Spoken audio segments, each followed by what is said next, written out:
વિશ્વ સાયકલ દિવસની દરેક સાયકલિસ્ટને મારા તરફથી રાજકોટ સાયકલ ક્લબ તરફથી ખૂબ ખૂબ શુભેચ્છાઓ.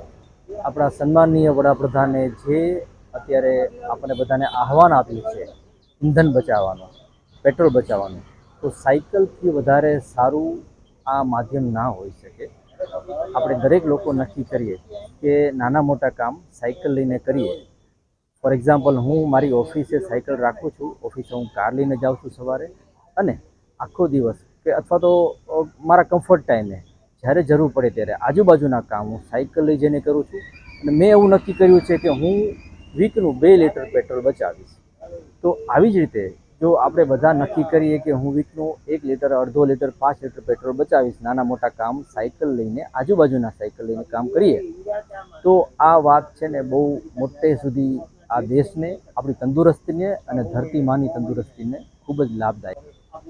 અમારી રાજકોટ સાયકલ ક્લબની સ્થાપના આજે 11 વર્ષ પૂરા થયા વર્લ્ડ સાયકલ ડેના દિવસે, અને 170 મેમ્બર અત્યારે એક્ટિવ કાર્યરત છે.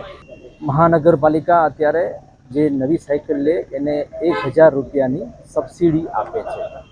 તો આ એક આવકારદાયક અને સારી વાત છે કે દરેક લોકો જો પોતે નવી સાયકલ લેવી હોય તો આ જે સબસિડીનો લાભ લેવો જોઈએ, અને એક પ્રશાસન તરફથી એક આવકારીય પગલું છે. બેન રાજદે છે, રાજકોટ સાયકલિંગ ક્લબની મેમ્બર છું. રાજકોટ સાયકલિંગ ક્લબના સભ્યો મને પ્યારથી ઉષા માડી કહીને બોલાવે છે.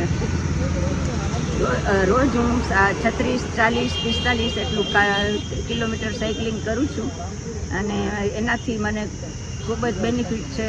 ડૉક્ટર પાસે જવું નથી પડતું, હેલ્થ સારી રહે છે, કોઈ પણ જાતની દવા લેવી નથી પડતી, અને બોડી પણ કંટ્રોલમાં, વેઇટ પણ કંટ્રોલમાં રહે છે.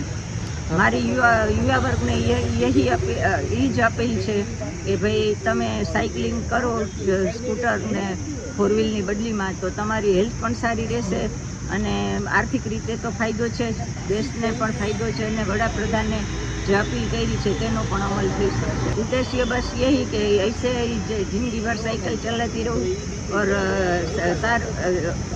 जिंदगी भर साइकिल चलावती रहूँ અને તંદુરસ્ત ફિટ રહી શકું, અને બસ यही ઉદ્દેશ્ય. નામ છે વીરજી સતાણી. મારી ઉંમર છે 72 વર્ષ. છેલ્લા 10 વર્ષથી સાયકલ ચલાવવું જોઈએ. કોઈ તકલીફ નથી. મને પગમાં તકલીફ હતી, જે ગોઠણ દુખતો હતો એમાં મટી ગયો મને આનાથી. રોજ 40 કિલોમીટર ચલાવવું જોઈએ. એટલે ક્યારેક 100-150 કિલોમીટર થઈ જાય છે. પણ ખાસ એટલી વિનંતી કે ભાઈ અત્યારના જે સમય છે એ પ્રમાણે પેટ્રોલ બચાવવાની જરૂરિયાત છે.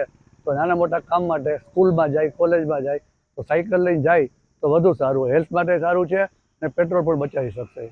સાયકલ ના ચલાવી નથી ગમતું.